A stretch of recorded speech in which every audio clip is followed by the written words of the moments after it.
Good afternoon, ladies and gentlemen. Welcome to the Burke County Board of Commissioners regular meeting for Monday, March 17th, 2025 at 6 p.m. Madam Clerk, I'll note that all commissioners are present, along with the manager, finance officer, and our county attorney. I would remind everyone to please silence your mobile devices if you've got telephones and other things that are going to make a racket. If you would please take care of that right now and put those on silent mode. Those speakers who will be coming tonight to the front lectern, please be sure to turn on the microphone button on the right. Red light will come on. That way we'll be sure to get a good YouTube recording for our folks to see now and in the future. Want to extend condolences tonight to fellow Commissioner Mr. Burns and his family and the loss of his uncle Tex Burns. Mr. Burns, as perhaps many of you know in this room, has been a stoic member of the community down in the eastern end of our county. Texas Fish Camp is named, I'm sure, after Mr. Burns. And so we do extend our condolences, Randy, to you and your family. All right, this time I'll ask for our invocation, co-pastor Matt Matthews with Waldenson Presbyterian Church to come and lead us in our invocation. And following the invocation, please remain standing for the Pledge of Allegiance. And we are delighted tonight to have the Boy Scouts of America Troop 197 from Glen Alpine. So guys, really glad to have y'all with us tonight. Appreciate you being here. Pastor, if you'll lead us in our invocation, let's stand together. Let's pray together. Holy God, for the bounty of this day, we give you thanks, and for the blessings of it, for the work before us, and for the people here to do this work. Bless us this night. Grant us the courage to speak up and the courage to hold our tongues and open our ears and our hearts. Guide our steps, great God. You have blessed us to be a blessing. Now use us. We ask it in your holy name. The people of God together say, amen. Amen. Thank you. Thank you, Pastor. Guys, if you'll come on up front.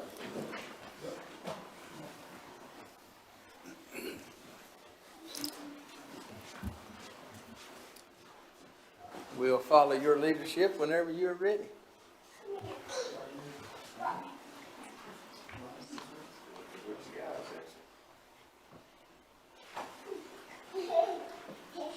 Shout. Shout salute. What? Allegiance to the flag of the United States of America and to the republic for which it stands, one nation, under God, indivisible, with liberty and justice for all. All right, if you guys will turn and stand right here for just a second, we're going to come down and get a picture with you, okay?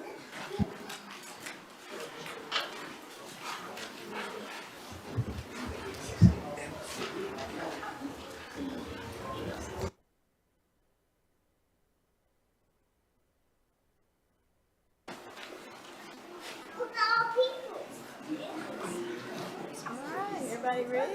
Say cheese.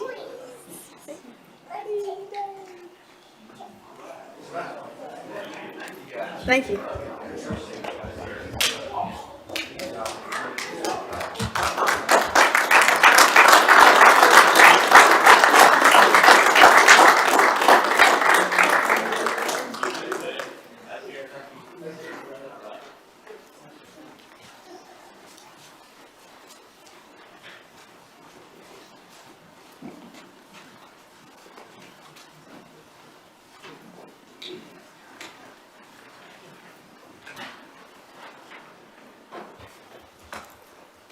All right, that brings us to item number 4 of our agenda tonight, approval of the agenda. And gentlemen, I'll make note we do have one addition tonight, decision item number 6, resolution authorizing litigation and settlement.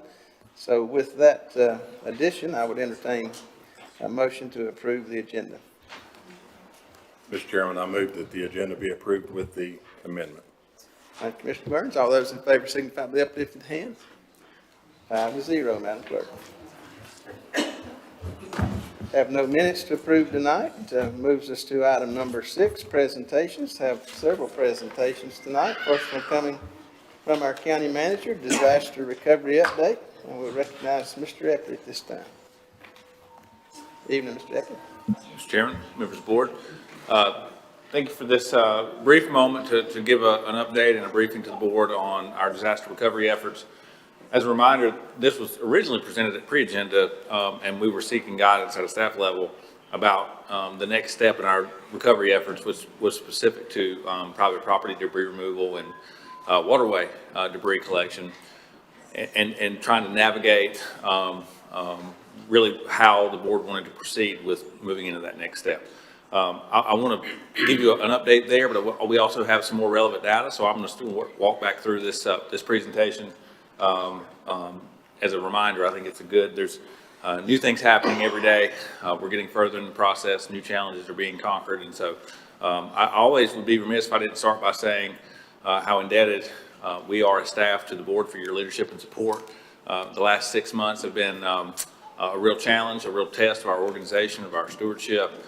Certainly, I've been very proud to serve alongside of each of my fellow colleagues here at the county, our public safety teams, as we work through our initial emergency response plan, which was clearly all about life-saving and day one and day two. And if we all remember, it seems like a long time ago, but at the same time, it seems like yesterday when we had no communication and we couldn't get in touch with family and we didn't have basic infrastructure like power and water. And those were trying times. And so I don't want to forget the efforts of our special operations teams, 75 plus swiftwater rescues, the Sheriff's Department, 330 plus welfare checks, the tireless effort of people in the Public Health Department and Social Services to set up emergency shelters, delivering needed medications and oxygen and all the things that our folks needed here in the community. All of the sister agencies that worked in the utility departments and all those type of things. It's easy to just take a minute and pause and reflect on the countless hours that folks put into trying to stabilize in the days and moments after the storm. Really about day 9 or day 10, we started to transition to this more long-term recovery, which we utilized a donation center, saw about 7,000 people in a 9 or 10 day period. And since then, there's just been next chapter after next chapter of things that we were required to do to try to be a leader in really the Burke County collective and comprehensive recovery. Over the last, we're tick over, I think that today's day 171. And here's just some takeaway, both in the region as well as here in Burke County. And you can just see the enormity of across all of the efforts to recover. Drill down more specifically on Burke County, one of the things that I think was a big deal for our community is the fact that we were able to, largely due to the Board of Commissioners, we were not originally selected as a county to have a disaster recovery center. If you'll recall, that was about a 45-day segment there at the Foothills Higher Education Center where anyone that needed help with an individual assistance application, maybe they had been denied, maybe the appeals process was complicated. But when you look up at the number, 13,000 plus folks that applied for individual assistance through FEMA in Burke County, a tremendous amount of those folks, roughly 3,500, needed a little bit of extra help. And so on top of donations and volunteer systems, I was really, really proud of our team for helping initiate this disaster recovery center and the volume and the attention that it warranted and the number of folks that it helped. When you look at the housing assistance component, we had about 7,700 people registered for housing assistance. As you can see there at the bottom, 24 folks owned a home that was destroyed. Another roughly 18 folks were renters of a home that was destroyed. We had our update last Friday. There's still 9 families in hotels that were Burke County folks. At one time, that was over 200. So we've been able to help folks relocate. There's multiple temporary housing units. This board approved a temporary housing policy, so we have folks now that are living maybe in an RV or a camper. FEMA has deployed some of their trailers, so that's helped get folks back to their home, to their property, and I think that's important. Just quickly on the biggest component of long-term disaster recovery that the county has helped lead has been debris removal, and debris removal really falls into multiple categories. The right-of-way debris removal was the biggest component.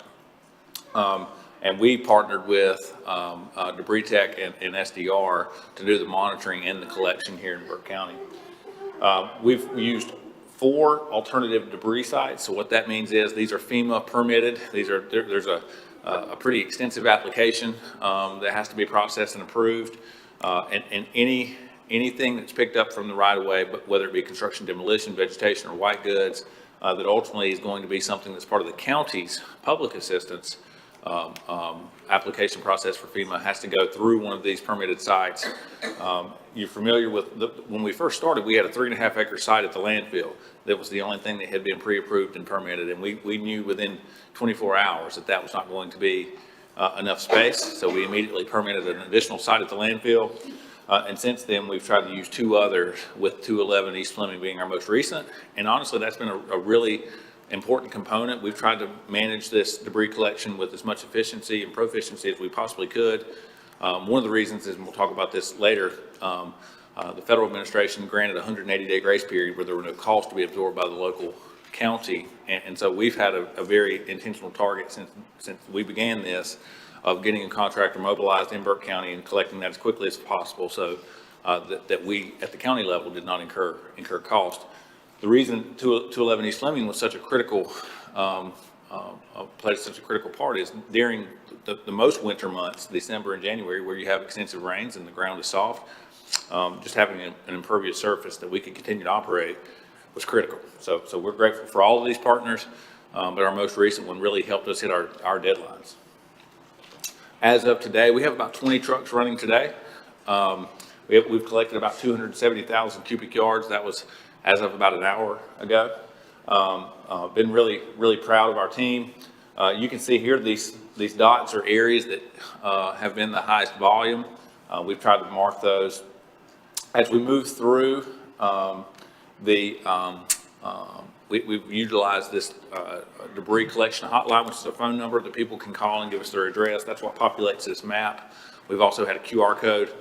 We had about 381 addresses registered. So we began that in late February, mid-February, late February, and we had about 381 addresses registered. We're working through completing that list.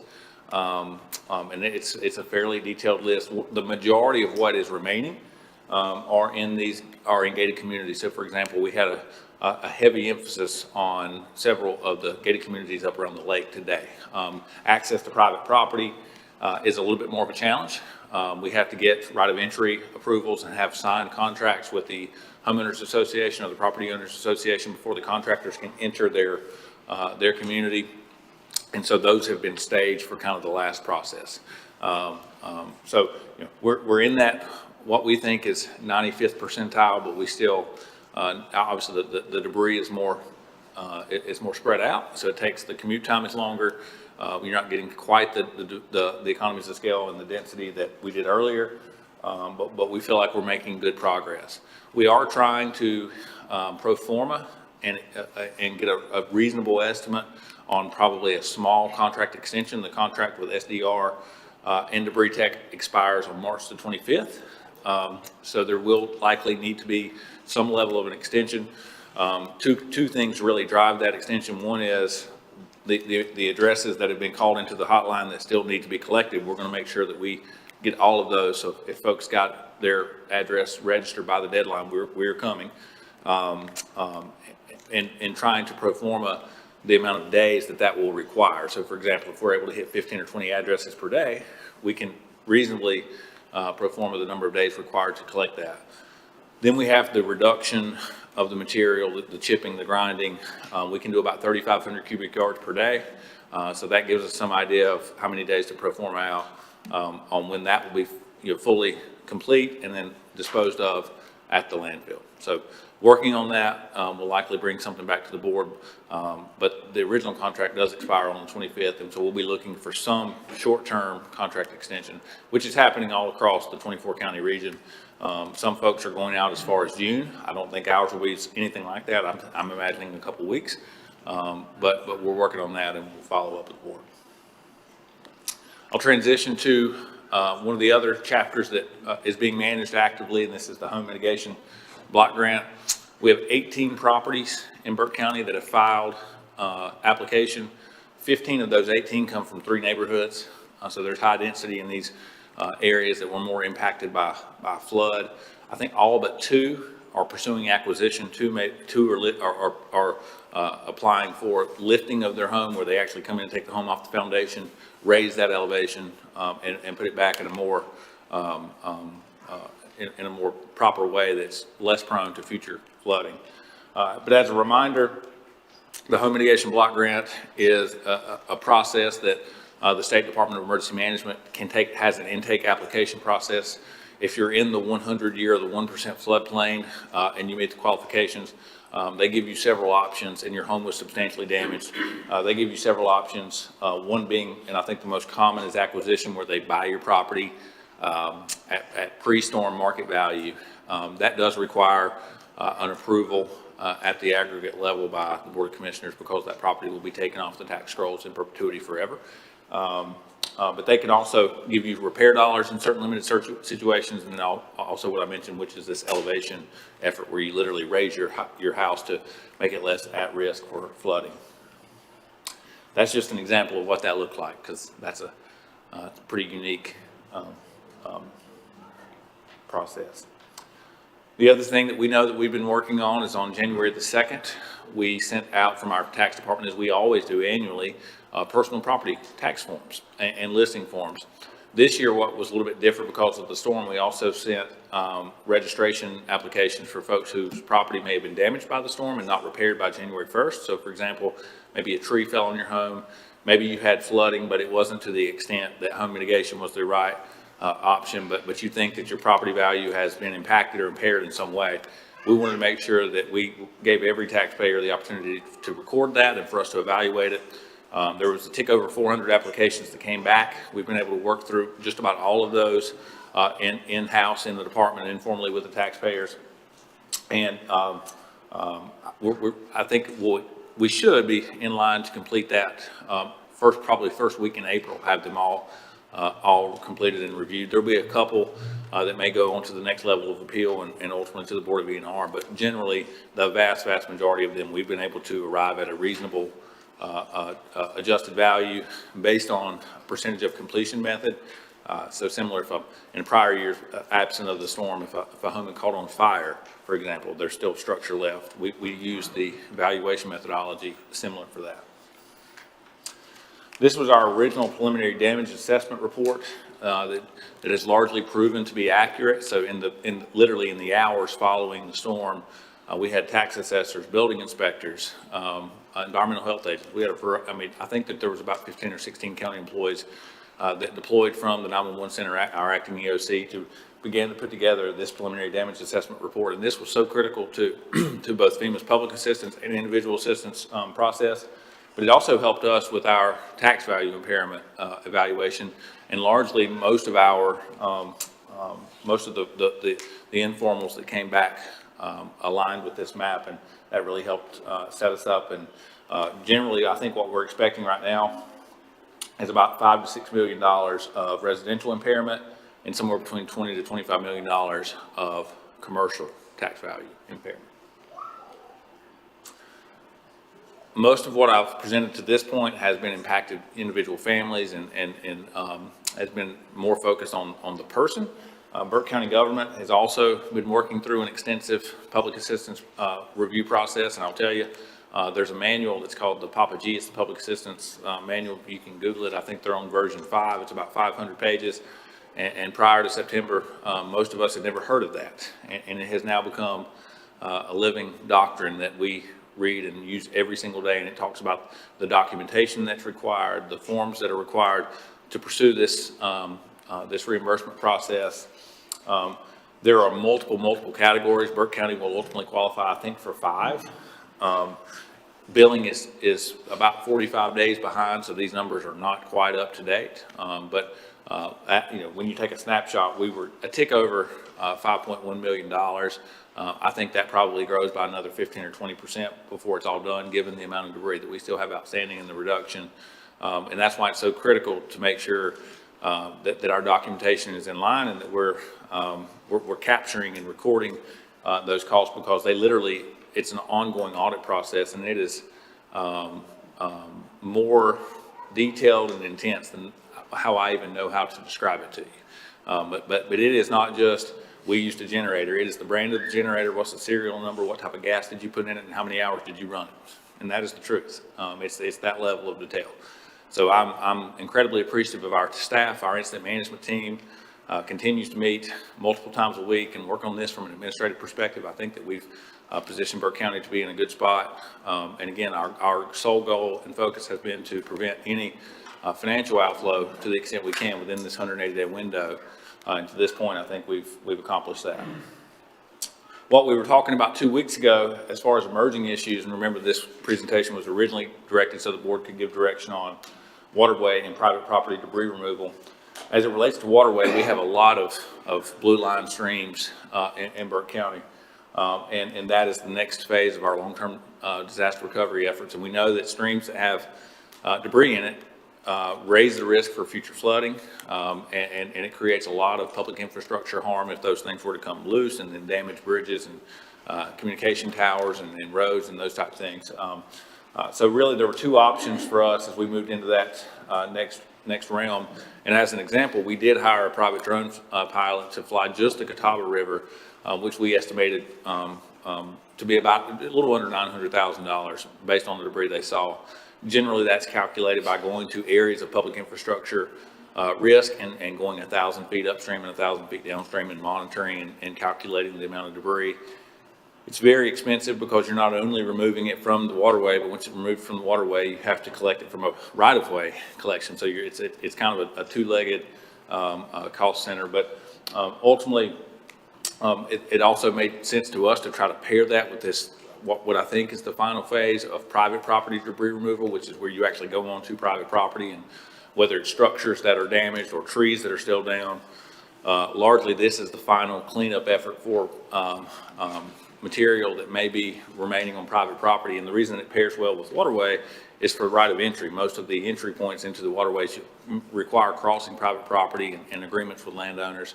And so there were really two options for the board to consider. I think we talked about in depth the pros and cons of each one. From a private contractor, which is what we've done for the right-of-way debris, there's likely a little quicker mobilization. There's certainly more control and influence on where and how the contractors may work, but there's also a cost share and the risk there, as well as I can't underscore the administrative management cost of all the moving parts of again, these agreements and all those type things. Option two, which is ultimately where the board gave direction, was to seek a partnership with the United States Army Corps of Engineers. Certainly they are the industry expert and permitting agency for navigable waterways. So that's somewhere that they have a tremendous amount of experience. The chairman and the vice chairman and myself and our incident management team met with an officer from the Joint Field Office on February 10th. His name is Mark Caldwell, and he explained the process of them mobilizing here and felt confident about their ability to meet the needs of Burke County with our waterways. Again, the pros and the cons are that there's no financial exposure. It's turnkey operation. We request a mission through the State Department of Emergency Management, and then they deploy to Burke County and get to work. That direction was given from the board on the 3rd of March. The following day, at 4:10 in the afternoon, we put that request in and explained the need. We have gotten a little bit of communication from through the state since that point. It took them several days. The request through what's called Web EOC, which is the State Department of Emergency Management Mission Request Center. It's an online portal. Had us in process, and we've learned since then that that they were looking that there's been a new date put in place. Any request made after the 28th of February has to be individually reviewed and approved. So we've sent a follow-up letter to Director Will Ray, who's the State Emergency Management Director, Joe Stanton, who's the Deputy Emergency Management Director, at their request advocating for Burke County. I point out that there was no preliminarily there's no deadline, and I feel confident that's something that's going to be approved. But they did change the process a little bit, other than just requesting it through Web EOC. which is why I don't believe we've got a full deployment date yet. But we'll be tracking that every single day. I emailed them and spoke to both of them I emailed them today, spoke to both of them on the phone Friday.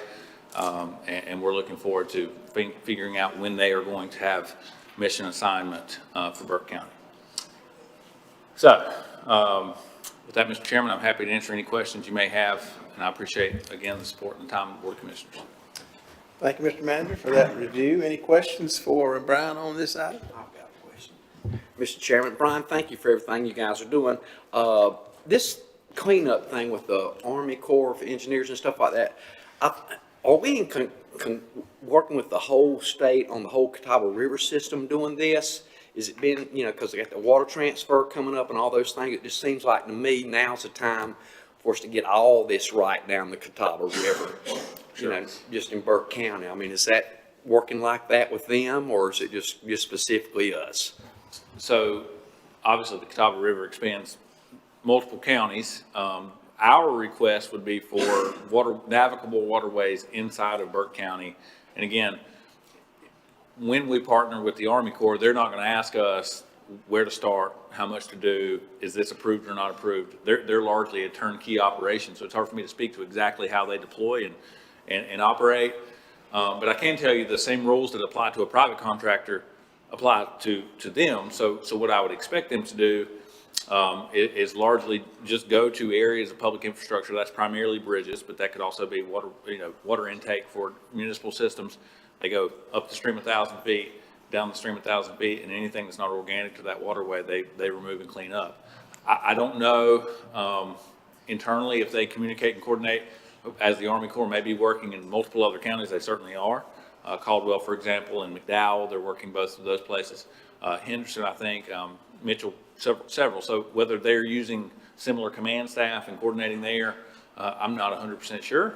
I understand how you could say that there's a 24 county regional impact, and those waterways largely cross boundaries and start at the high country and go all the way to the coast. So it makes sense that we would have more of a regional approach. But at least as far as our involvement or influence or knowledge, we've made a request for waterway debris collection and cleanup in Burke County, which would be county border to border, and it would largely be waterways that they determined in areas that they determined.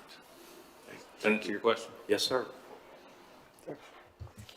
Mr. Manager, so the debris cleanup, I understand that, and I applaud you guys for crossing all those T's and dotting all those I's in hopes of getting, to get the reimbursement from the federal government. My question is more towards the construction waste. I know we're not grinding that and then burning it, are we? No, sir. We are handling that in our construction and demolition landfill. Okay, so is there any consideration to longevity of that sale? I mean, has it moved it forward? Is there some reimbursement that might be available for? Yet the capacity utilization is part of the reimbursement process. It is, okay. Yes. But it has consumed capacity. There's no doubt about that. Other questions? All right, hearing none, I'll entertain a motion to accept this report as presented. Mr. Chairman, I make the motion to accept the report. Thank you, Mr. Vice Chair. All those in favor signify by the uplifted hand. 5-0, Madam Clerk. This brings us to item number 2 tonight, donation from Morganton High School Wildcat Alumni Association. And we're delighted to have a number of folks with us tonight, but Mr. Patton, Robert Patton, will be presenting this check, and he's going to make some comments, and then we want to take a picture too. And so, Mr. I Patton. would like to invite our other representatives and other board of directors to come up with me, if you will. First, I want to thank all of you, chairman, commissioners, and Mr. Epley, for all you've done to expedite the work that has been done in Burke County to clean up all the remnants of Helene. It's been remarkable, the work that's been done.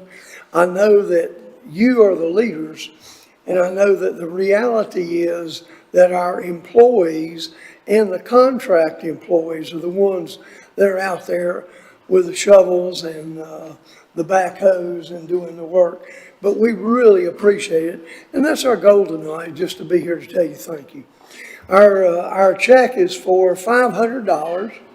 It's relatively small in the size of the scale of Helene. But we just wanted to let you know we appreciate what you do and how well you've gotten it done. I want to quickly introduce the people behind me. Donnie Williams, all these Morgan High School graduates, by the way. If I forget one of their names, not because I don't know them well. L.H. Kirksey, Judy Franklin Pearson, Susan McCracken, and Shirley Dale. And these are all Morgan High School graduates. On November the 22nd, 2018, a cold, icy morning, we met for the first time in the basement of the new renovated community house and formed this organization, Morgan High School Wildcat Alumni Association.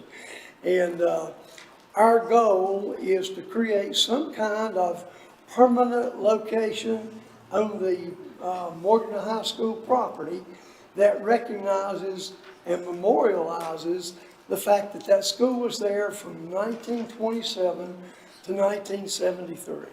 So we appreciate you and we thank you for all your hard work.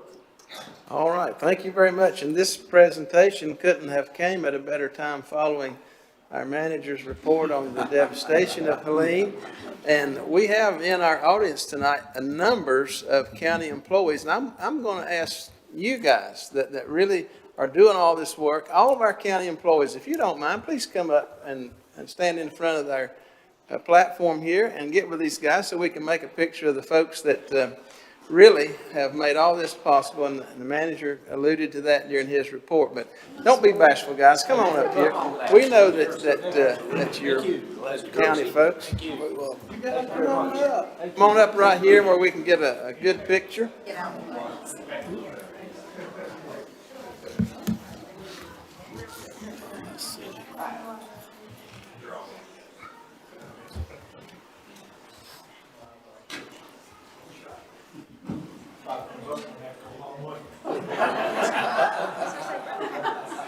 And I'm going to take a second to say a very, very special thanks to all of you for all that you've done for the past, how many days? 170 days?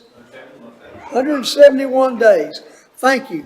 I appreciate you very, very, very much.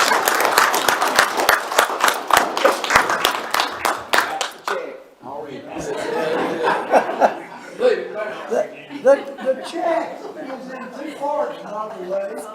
This is one part everybody can see, but the one that goes in the bank is back here. Oh, you didn't show me that earlier. I think we're gonna have to scoot you in. Y'all need to come up here. Ladies in the middle. You're in charge.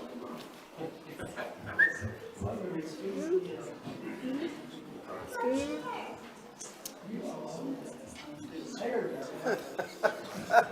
Come on. I can't get you. You gotta come on up. Almost. Come on up, guys. Come on up. She's not going to stop till you get in the right place. Yeah, so. I'm here to tell you. Just come on up. Well, look, I Don't got be up in this bashful. chair. We gotta get good. All right. I can just barely get you. Well, that's most everybody. Jeez. Yeah. Don't tell the workers' comp people.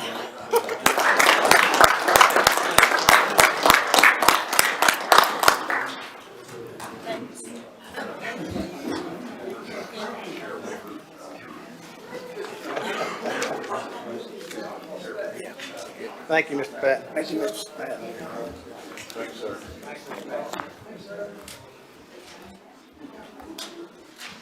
All.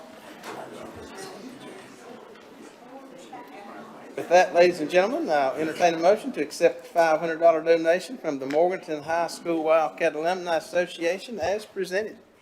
Mr. Chairman, I make a motion to accept the check from the Morganton High School Alumni Association, and very proud to do so.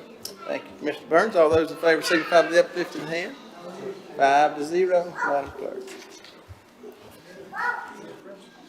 brings us to item number 3, presentation. This item comes from our EMS Director, Mr. James Robinson, recognition of lifesavers. James, good evening.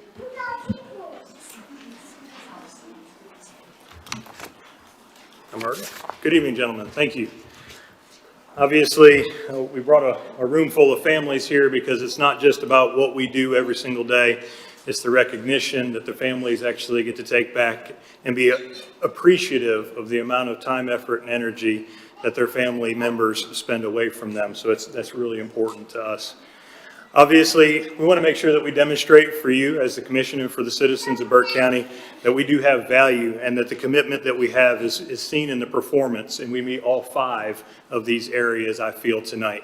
We want to make sure that we're recognizing what we do for our community, the economic growth, because without individual emergency services, it would be very difficult for us. Obviously, we're a big part of our public safety facet. We're fiscally responsible for the individuals that we bring out here. And by recognizing them, it definitely improves us as an employer of choice. So Burke County Emergency Services operates 4 shifts on a 24/72 schedule. They have a captain, a lieutenant, and a sergeant that are managing each one of these shifts, and then 3 to 4 training officers that are on there making sure that the education is up to date. It's a very, very, very busy schedule.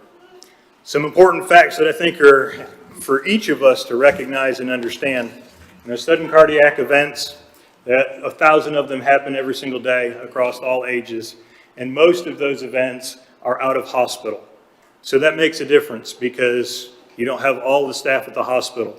Early recognition of these events and the activation of the 911 system is what makes a difference. Only 7% of these individuals are going to survive a cardiac event that EMS have treated them for, and 7% of them have full recovery. That means no deficits or nothing that is going to be long-term detrimental to them.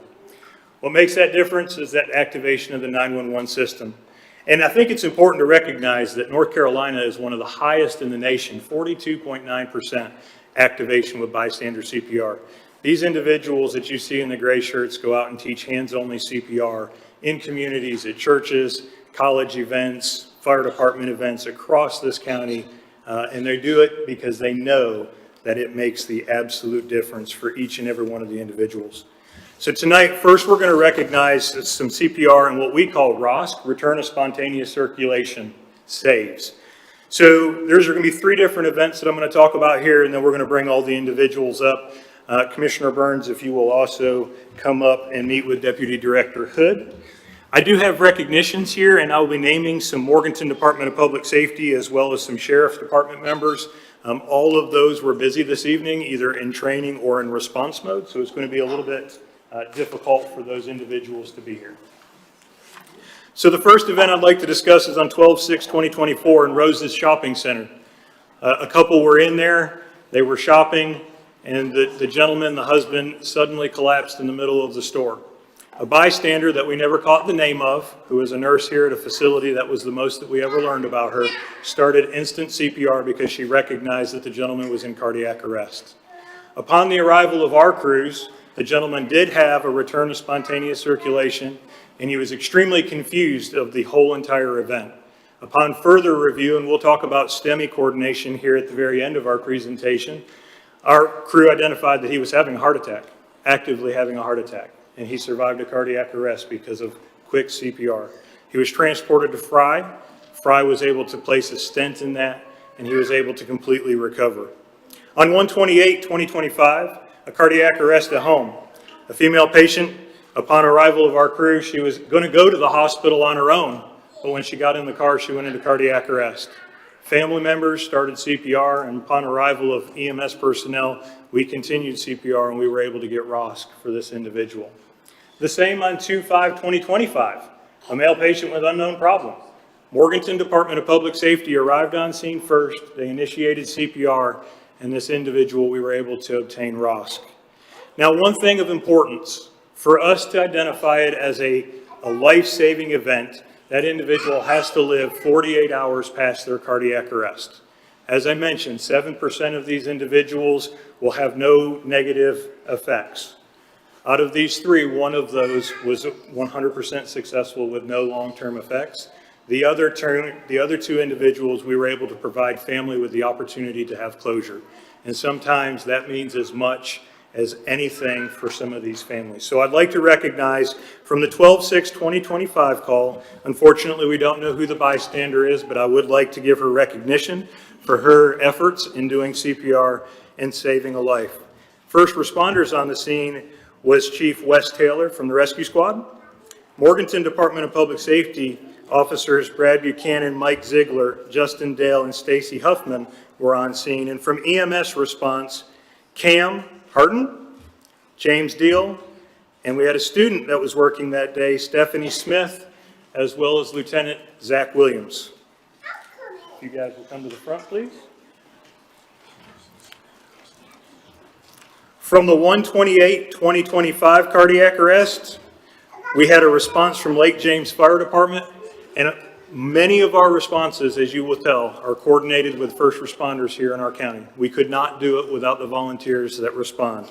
Ashley Lane, Debbie Taylor, and Deputy Director Hood did not print his own certificate off, but I want to make sure that we recognize him for his response as well. And on 2/5/2025, Morganton Department of Public Safety officers Zach Carlton, Jake Townsend, Janelle Von Barger, Tyler Holland, and Joey Belanger all responded. And first responders Wes Taylor and Nick Massey. Captain Scott Brostecker, Adam Rawls, who cannot be with us this evening because of a sick child, and Madison Hodges.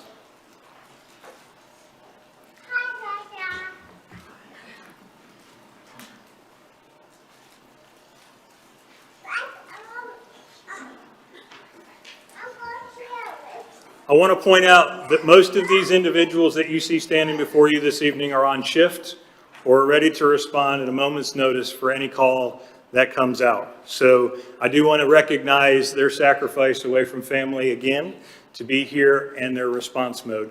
We'll figure out the rest of the certificates here in just a minute, but I do want to give a round of applause for our CPR.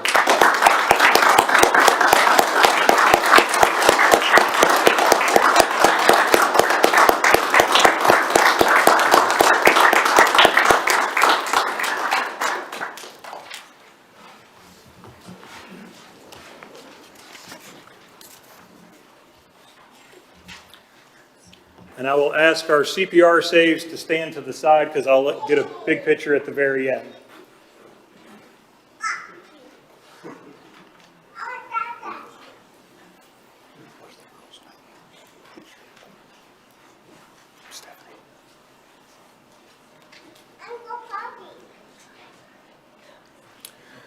Our next recognition is a fun one. There was an article that was put in the paper a few months ago talking about the fact that Burke County Emergency Services delivered 5 babies right after the storm, and that was a big oddity. The fact of the matter is, statistical average, only 1% of our calls actually develop into a full delivery in the out-of-hospital setting. Most of the time we transport mom and baby, they get to the hospital, then they have a delivery, everything is normal. So it's only really about 7% of the calls that are actually pre-hospital or births that happen in the field. So upon arrival, our crew found in the final stages of childbirth a mom giving birth to a child in a downstairs. This is a unique situation, to say the least, and the crew instantly knew what they had to do. They split to divide and conquer. They now had a mom that needed to be cared for, and they had a baby that needed to be cared for. The QRV was en route as well to be able to assess them. And unfortunately, both EMS providers were unable to be here this evening, but Adam Rawls and Heaven Hanning were on the EMS crew, and first responder Wes Taylor showed up from the rescue squad to assist and ended up driving the crew in. So congratulations and thank you, Wes, for your response.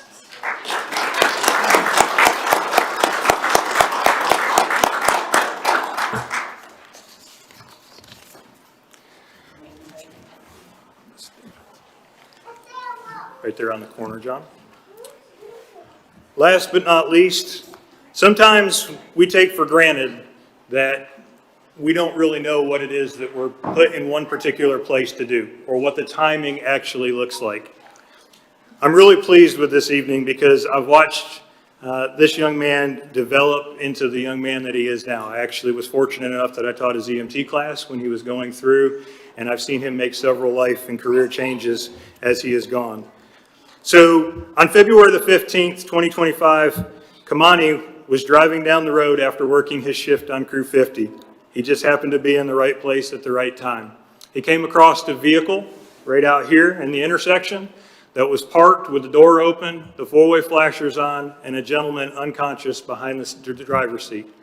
Not knowing what was going on, Kamani instantly performed an assessment, activated the 911 system, and then upon the arrival of the EMS crew, provided additional care for that patient. The patient was ultimately transported to UNC Blue Ridge, where he received follow-up care and made a 100% recovery. Commissioner Burns, would you like to speak a little on this?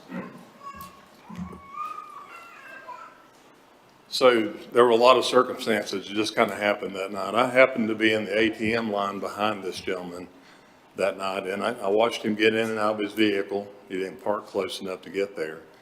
And I just kind of patiently waited for him to make his transaction. It was raining that night.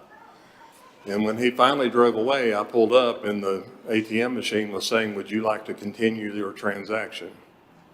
And I thought, that's odd. I've never seen that before. So I hit no, and as soon as I hit no, it spit his debit card out.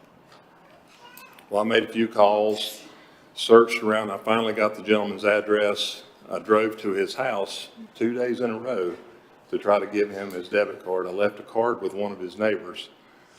And it was Sunday. We were on our way back from an event in Raleigh, county commission event, and I got a call at like 9:30 that night.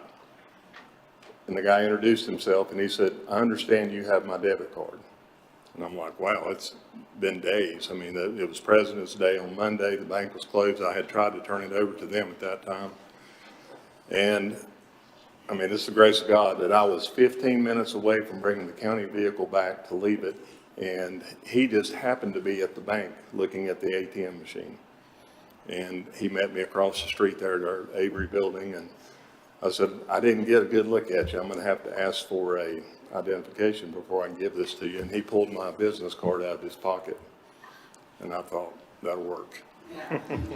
And it was only then that he and I sat there for probably the next 15 minutes, him telling me his story about what had happened to him when he left. And from his own words, if that person had not stopped, he don't know what would have happened. And I just want to say thank you from the bottom of my heart for taking care of our citizens and having the wherewithal to notice that something was wrong and to pull over and stop. And I appreciate that very much. Makes me very proud. We'd like to recognize Kamani. Come on up. Thank you for doing the right thing. When others would drive by, you stopped and you make a difference.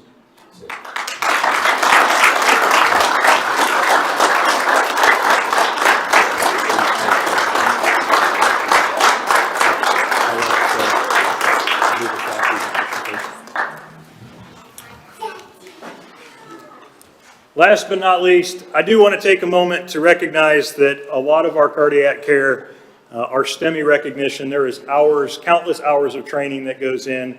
Our training sergeants, Lieutenant Zach Williams, will also tell you that we spend countless hours going back over cardiac care, recognition of STEMI, how to care for individuals as it goes on. And tonight we've also asked Miss April Traxler, who works with Fry, who's our STEMI coordinator, to speak on our behalf to the operations that we do here in Burke County. And I was very proud that we were actually recognized in one of their recent events for the care that we actually provide. Thank you guys for allowing me to be here. I've actually worked with Burke County EMS dealing with our STEMI patients, and those are our patients who by EKG and clinical symptom, we know they're having a heart attack. When we started this back in 2005, we never realized across the state of North Carolina what we were bringing to the table, but we are actually impacting the lives of our people in our community. And when we held the first meeting, we had it at a big hotel in Hickory. And for 2 days, we taught on how you recognize a STEMI and how you can implement processes on the street to take care of these patients.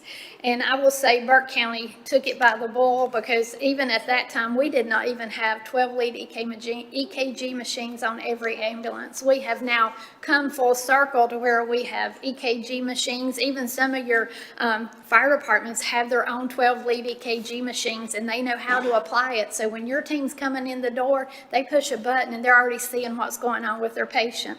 And so the teamwork that goes on is pretty much second to none. The state of North Carolina took those efforts, and this is actually what is United States-wide now, called the Mission Lifeline Program. And because of the grassroots efforts that were put into place within North Carolina between EMS agencies and hospitals, and I'm here to represent Fry, but I'm going to tell you, you got 2 great hospitals within your own county, and we all work together when it's cardiac, and we can give these patients their best chance of survival. But these people right here on the front line, and I can't go on without saying your 911 dispatchers, your first responders, and even your community members that have gone the extra mile to put AEDs in their businesses, in their church houses. This is what saves lives. And I stand here like a proud mama because I see all these people and they bring patients to us. One of the things that Burke County alone started, nobody else in the state did, was when they recognized in the field somebody was having a STEMI, they used to call my hospital, which would take them away from the patient. They now alert 911 dispatch, and 911 dispatch is calling me and my teams to come in. And I will tell you, over half of our patients never stop in the emergency department. There is a study that says if you can diminish or keep your ED stops under 20 minutes, you increase their chance of survival, not just in that event, but long-term after the heart attack.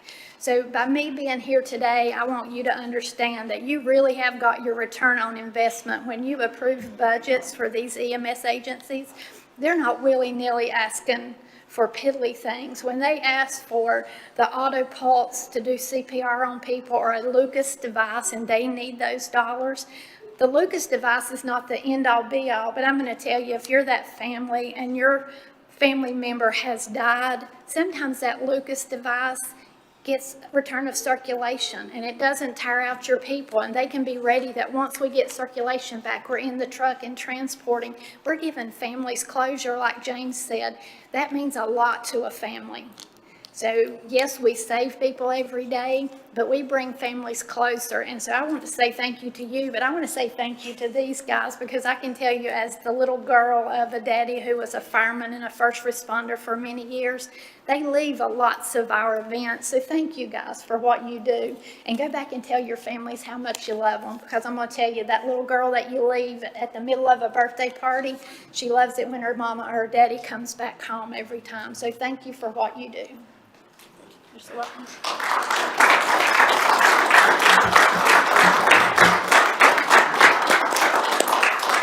If I could get everybody to come up to the front, please. Picture for the commissioners.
Thanks, Mr. Robinson, and thanks to all of you guys again. I may be a little biased, but I happen to believe we've got the best emergency medical services in the state of North Carolina, probably in the United States of America. And we're just real proud of all that you guys do for us every day and night. Scheduled public hearings, we have none tonight. This will bring us to our item number 8, informal public comments. Madam Clerk, do we have anybody to speak tonight? Yes, Mr. Chairman, we have a couple folks. Sherry McGimpsey. Hello. Good evening, Sherry. If you'll just share with us when you get ready.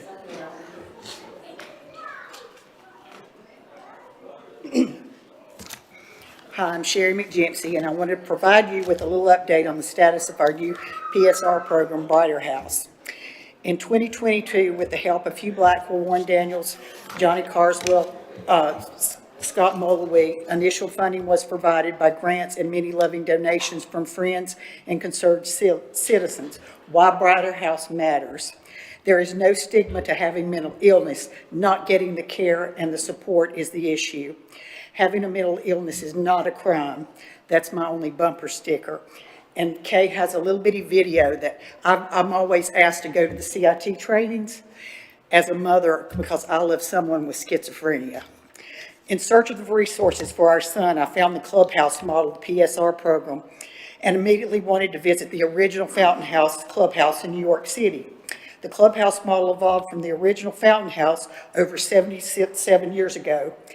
We learned that the Regional Training Center for Accreditation and a Clubhouse model was closed by and Gateway Center in Greenville, South Carolina.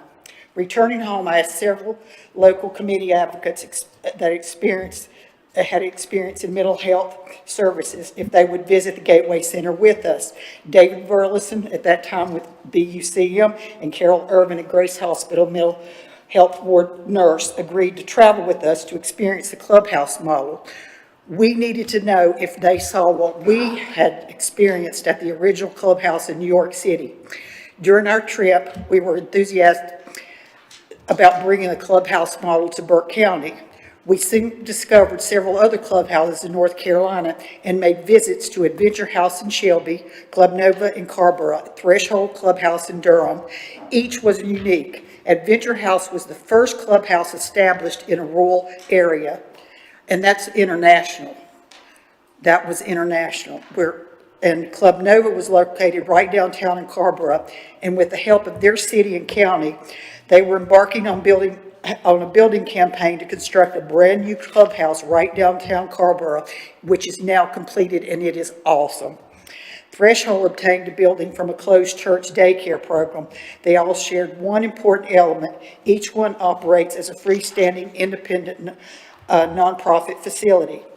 Brighter House is now a freestanding independent model, and we wanted for Burke County. We have successfully met the IRS nonprofit status, board of directors and bylaws, DHSS licensing requirements, approval for billing through Partners Behavioral Health, the LME of our area, and the city and health department codes and certification for the rented location. Our executive director, Stephen Salvamutu, has now added two new staff, and we are currently serving 15 minutes with referrals waiting. While our growth over the last several months have been steadily increasing, we are working toward a steady source of income to meet the growing need for our services in Burke County. Licenses require us to have one staff per 8 members. While this is reasonably, it creates a temporary cash flow issue until new members are active. The Clubhouse model is the gold standard in community-based mental health treatment of people living with a severe and persistent mental illness.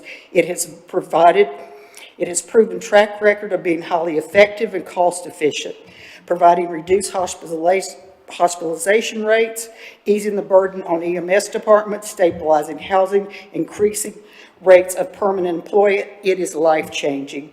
I hope you will agree that Brighter House is an essential resource for improving mental health outcomes and lives in Burke County. We need funding support and ask for your recommendations and suggestions. Please feel free to contact us if you would like any data or learn a bit more about this model that works so effectively.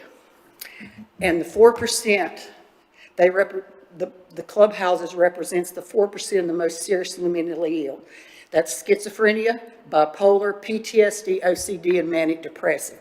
And that little clip that you're going to see after Case sends it, that last one was when our son was manic depressive for a year. To watch, and I call him our beautiful mind. Having a really severe mental illness is very difficult on families, and this actually, members get to leave their diagnosis at the door. Their family members know that they have a safe place to go to that understands their illnesses. So if you ever have any questions, and I would hope that y'all would go visit sometime because it's pretty close. And things, thank you. Thank you, Sherry. Appreciate the work that you all have been doing for Well, this thank y'all. community. I mean, y'all help get us started, and we're not going away. And I won't come back to ask for more unless we need to get bigger. Thank you. Madam Clerk. Carla Kincaid.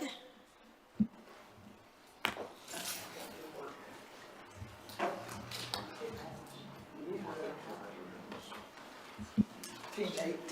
She's my teammate, Freedom High School. Carla Kincaid. Glad to see you guys. I got kind of confused on the days, just like Western Piedmont did last meeting. Didn't know that the days had changed. And of course, I missed Martin Luther King, and I missed Black History, and that was Women's History Month. But I had a book to share, but this was wrote by Martin Luther King's brother. And it kind of goes in today with some of the things that we're going through today. He was actually, the name of it is March On, the day my brother Martin changed the world. Of course, you know, a lot of those things are being revoked nowadays, or trying. Not that it's legal, but it's going through like some of the other things. He said on that day that my brother and all these who marched in Washington taught us all about the power of words and how important it is to work together and raise our voices to speak up. It is a day that will last in the hearts and memories of all Americans, that beautiful quilt of people standing tall, taking a stand, and making a difference for you, for me, for us all. And that's just not, you know about the Civil Rights Act. We all know about it. We know it's being reversed as we speak. And in that last sentence, for you, for me, and for us all, that include handicap, that include black and white. And eventually we'll see it affect our families personally. We will. It doesn't matter who you voted for. I'm not a Republican. I'm not a Democrat. I'm in between. And if we could do away with that, we'd be a better world. But right now we have an administration who is in the process of giving our country a new name. We're going to have a new name after a while, guys. We're going to have to say, what name should it be? Certainly not the United States of America. We're not united right now. We're divided. We're divided. And change over the pledge of our nation. Under God, indivisible, as well with our Constitution. I don't know that what we'll have coming on the pipe here that's going to affect us all in Burke County, but I know it's on the way and I know it's coming. It's not a legal thing, but it's a money thing. It's not legal, but if you don't do it, you won't get this. And just, you know, it takes me back. It takes me all the way back to the division that we had during Confederacy. And you know how I feel about Confederacy. So I just hope that we will be having talks in the future in reference to how this is going to affect this county. How we're going to come together as a county, as the city of Morganton, and explain to our residents what's going on, Republicans, Democrats, because it's going to affect us all, just like coronavirus did. So the Lord continues to speak. We know that he is the head of all and everything. And I hope we can remain within God we trust, because in this time, in this day, that's who we'll need to trust. I just look forward in the future with some kind of a town meeting, town hall, county and some kind of executive hall meeting where we can see everybody to answer a lot of questions, because I'm sure there'll be a lot of questions in the future for us. Thank you. Thank you, Carla. Madam Clerk. Christy Gupton.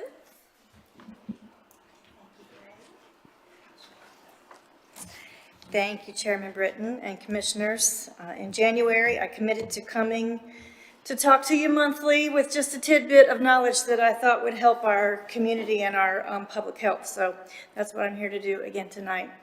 I am here to encourage you and other Burke County employers to consider joining the multi-district litigation against drug manufacturers and pharmacy benefits managers, or PBMs for short. I hope you got a chance to read the paper's article this weekend on pharmacy benefits managers. I thought they did an excellent job taking a very complex subject and making it easy to understand. Employers should strongly consider joining the multi-district litigation against Big Pharma due to these entities' harmful business practices and the burdens that has placed on employers, employees, families, and communities. This litigation targets alleged illegal collusion between drug manufacturers and PBMs in inflating prescription drug prices, manipulating the supply chain, and limiting access to affordable medications. And it provides an opportunity to shine a light on these dark practices and bring money back to our community. You may not be familiar with the term multi-district litigation. I was confused about it a little bit myself, but you probably know the outcome of multi-district litigation. The opioid settlements were an outcome of that type of litigation, so you're familiar with that. Like the opioid settlements, this multi-district litigation would infuse additional financial resources that we could use in our community at this time. Pardon me for making it sound like the lawsuit is already won, but the defendants in this case, again, the drug manufacturers and the PBMs, have already pled no contest in these criminal cases brought by the Department of Justice. So, in the generics pricing conspiracy. So this makes civil cases against them easier. One of the primary reasons employers should join this litigation is the increasing cost of employee health care. Prescription drug expenses are a significant component of employer-sponsored health plans. The Kaiser Family Foundation says that it makes up nearly 25% of premium costs due, just to prescriptions alone. As drug prices continue to rise, employers are often forced to pass these costs on to employees through higher premiums, co-pays, deductibles, or reduced benefits. And some would say that employers are forced to pay higher premiums to insurance companies in lieu of higher salaries to hardworking employees. The actions of the drug manufacturers and PBMs, such as price fixing, kickbacks, arrangements, and the manipulation of formularies exacerbate this issue. By joining this litigation, employers not only take a stand against exploitative pricing practices, but also stand to recover those assets for their plans, health plans that were taken from them. We don't have enough time in this public comment for me to explain why that is the fiduciary duty of all plan sponsors to recover these plan assets that were taken illegitimately by criminal practices. So I'm happy to discuss that later at anyone's convenience. If anyone's interested, I'm holding a Zoom meeting with stakeholders and a multi-district litigation specialist tomorrow at 2 p.m.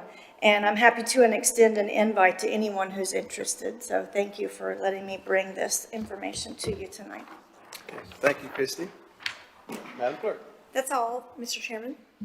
All right, this brings us to item number 9, consent agenda. Mr. Manager, I'll ask you to review those items at this time. Thank you, Mr. Chairman. Several items for consideration. Item 1 is approval of name recognition, contribution of $5,000 for the new animal shelter, specifically for the volunteer room. Item 2 is a resolution from Burke County Public Schools approving a purchase of approximately 10 acres, a purchase price of $675,000 for the new East Elementary School. Item 3 is from our clerk. It's appointments and reappointments to the Parks and Recreation Commission.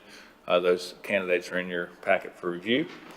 Item 4 is following your February 14th work session, opioid work session, to fund for a 3-year period at your direction, the opioid coordinator and the recovery coordinator. Item 5 is budget amendment number 10. This is $11,630 request a budget for lean training. That'll be in our public health department, and this is a state grant, all state grant, no match from the State Department of Public Health. Item 6 is a proclamation proclaiming Social Worker Month for 2025, Social Worker Appreciation Month, excuse me. Item 7 is presentation of the FY 25-26 audit contract. That is with Thompson Price Scott Adams. The fee is unchanged at $49,500, which we feel is very, very advantageous for an organization of our size and complexity. Item 8 is from our tax department. This is your February 2025 collection report. Item 9 is also from the tax department, February 2025 release and refund report. And finally, for consideration, item 10 is from Western Piedmont Community College, and you were presented their Q2 financial data for the period ending December 31, 2024. Happy to answer questions you may have. All right, thank you, Mr. Manager. Any questions, comments on the consent agenda? Mr. Chairman, I just have a few comments on a couple of these before we vote on them. In relation to item number 2, purchase of real property, I am excited that, of course, our school system has the $42 million, I believe, from our lottery funds to be able to build a new school. And of course, this is to purchase some property. My concern and many other citizens' concerns are that we seem to hang on to excess property. So I hope that going forward, we'll look at like Chesterfield Elementary School that's still sitting there. There's going to be supposedly 2 schools shut down when this one's built. And I really hope we'll think about how to return those things to private hands so we can utilize those in the private market and gain some needed revenue from property tax and possible business implementation for the county. The second thing, item number 4, adoption of the opioid resolution. This seems almost like a mirror of a couple years ago when this process started with the funds. I did a little research. You know, during our opioid meeting, I'd asked the presenters if they could tell us any counties that stood out for taking action. One of the commenters didn't really want to give an opinion, but Miss A. Tony Young of Community Education Group commented that Wilkes County really stood out, that they were taking a lot of action. And so that prompted me since then to go back and pull up, which is publicly listed on the opioid settlement website, each county's strategic plan and how they're spending the money. And I just wanted to bring this out because I'm not on the opioid board going forward, and I'm sure we'll get reports back from that. And I am glad that it's going to be managed at the county level through our county manager. But I would just like to point out a few things going forward concerning this.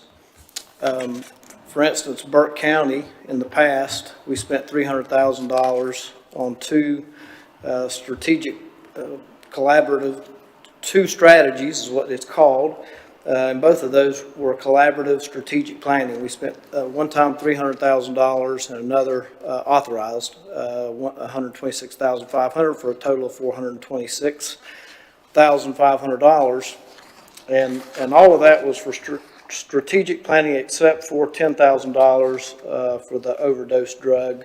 I don't know how you pronounce that, naloxone. Sorry, which I'm sure was needed. And so my concern is that here we are again, we're going to spend another large amount of money. But I'd like to tell you some things that Wilkes County is doing and have done and implemented. And I'd really hope that we would consider while we're working out through this process that we would take action. So the things that I've seen that we've done so far is kind of planning to take action, strategic planning. Wilkes County, they had 2 spending plans, but the really unique thing was they had 15 strategies within those plans. And I'm just going to give you a few examples, and please bear with me, I'm sorry, but I feel like this is the only chance I have to express the citizens that have talked to me about they feel like we need to be moving because we have the money. For instance, $545,000 in the first round, Wilkes Recovery Revolution. Mountain Health Solutions, Hospitality House. They spent $216,000 on evidence-based treatment. Wilkes EMS, Mountain Health Solutions. They also did the naloxone distribution. Another strategy was address the needs of criminal justice involved, and they provided support to other resources in and outside the county. Another one was health educators to provide education regarding dangers of opioid misuse, and that was through their health department. Employment-related services, $45,000, provide a tech training program, and it gives in detail what they did. Their spending plan number 2 was another total of $1.9 million. Recovery support services was the first authorized strategy. Second, addiction treatment for incarcerated persons. Third, evidence-based addiction treatment. Fourth, prevent misuse of opioids. And it gives a list of community partners that they're currently funding. So I looked through that list and it made me a little sad, honestly, because I thought it seems like we're stuck in this pattern for over 2 years now of strategic planning. And I'm hoping now that this is going to move forward quickly. I believe it will. But I just wanted to point out that in the past 2 years, many of you have been affected by opioid overdose. Some of you have lost friends and family. I certainly have. But in the last 2 years, we've responded to 1,200 overdose calls. In the last 2 years, we've had 94 overdose deaths. And my real concern is, how many of those 94, if we had been working and spending money and helping fund some of the community partners that are already doing work in our community, maybe we could have prevented. There's no way to really know that. I just hope that we don't get stuck in this proverbial churn of strategic planning when we've got a sister county, I'll just call it, Wilkes County, that these professional people who gave us a presentation said, yes, they're doing amazing things over there. And I see that they've implemented 15 in-county immediate action strategies. So I just wanted to comment that, and I hope that going forward, this new opioid board will start implementing and partnering with local folks quickly to get folks services they need. And I would say that everybody should go look at what Wilkes County did. Those 15 strategies are very detailed. I just kind of highlighted them. It would take 20 minutes to go over them. I'm not going to do that, but I hope we'll start taking action. And thank you, Mr. Chairman. Thank you, Mr. Barrier. Any other comments on the consent agenda? All right, seeing here none, I'll entertain a motion to approve the consent agenda as presented. Mr. Chairman, I make a motion, we approve the consent agenda as presented. Thank you, Mr. Vice Chair. All those in favor signify by the uplifting hand. It's 5-0, Madam Clerk. Gentlemen, we've got a number of other items, 6 decision items. Are we good to go, or do we need a break? All right, carrying on. First item and decision comes from Finance. This will be a resolution to accept AIA grant presented by our county manager, Mr. Epley. This is a somewhat of a new item, though we've talked about it many times. It's not new to us, but the fact that we needed a resolution kind of came as a new idea. So, Mr. Manager, tell us about it. Yes, sir. Thank you, Mr. Chairman. Both of these first 2 items for decision, and I'll cover them one at a time, but are items that the board is well aware of. But a resolution is required to be compliant as we work through preparing for audit and being appropriate with all the documentation that we're required to have. So the first one, you're aware that we received a $500,000 direct appropriation from the North Carolina General Assembly through the Department of Environmental Quality to fund our water sewer AIA study. There was about $7,500 that was kept. That's supposed to be 92, not 29. At the top, $492,500 was sent to Burke County. The Department of Environmental Quality at the state kept a small administrative fee of about $7,500 that would have summed up to the $500,000. Again, all of this is in motion. We've been working on our AIA study for well over a year. That was presented to you at your strategic planning work session by Chuck Willis and his team. This is just formalizing that resolution for the drawdown of that grant. Thank you, Mr. Manager. Gentlemen, you've had the resolution in front of you. I would entertain a motion to approve resolution number 202512. Mr. Chairman, I make a motion to adopt resolution number 2025-12. Thank you, Commissioner Berry. All those in favor signify by the uplifted hand. 5-0, Madam Clerk. Item number 2, also from Finance, a resolution accepting ARPA grant for wastewater infrastructure, presented by Mr. Manager. Thank you, Mr. Chairman. This too is something we've talked about. We're currently working through a full water meter replacement project for all of our meters, which is again funded through grant resources. Two grants make up that one. This is the larger of the 2 grants, and it is also from DEQ, from a Clean Water Drinking Trust Fund, water and wastewater infrastructure. It's $1,118,247. Again, we've already done the appropriation, the budget, amendments have been done appropriately. This is just approving a resolution in support of that water meter replacement project. Happy to answer any questions on that. Thank you, Mr. Manager. Any questions on this item? Mr. Manager, I believe this was the item, as I read this, that we kind of made some changes with the Indian Hills project. Yes. Can you just refresh our memory how we're going to reallocate things for Indian Hills? So we believe Indian Hills will qualify for a FEMA Public Assistance Hazard Mitigation 404 project. So this 1.1 was far short of the cost of elevating Indian Hills to begin with. So the reason that the county had this grant for some time and it had not moved, similar to Commissioner Barrier's point about opioid settlement dollars. So it was just sitting, and we asked the state to repurpose it for this water meter project because it was about 1/3 of the cost of the Indian Hills pump station, and certainly not trying to communicate that we're going to capitalize from the tragedy that was Hurricane Helene. But because of the hurricane, there is FEMA 404 dollars that can be used for mitigation preparation in future disasters. And literally what that would do is just elevate that pump station that we know sits down at a low elevation and is prone to flooding.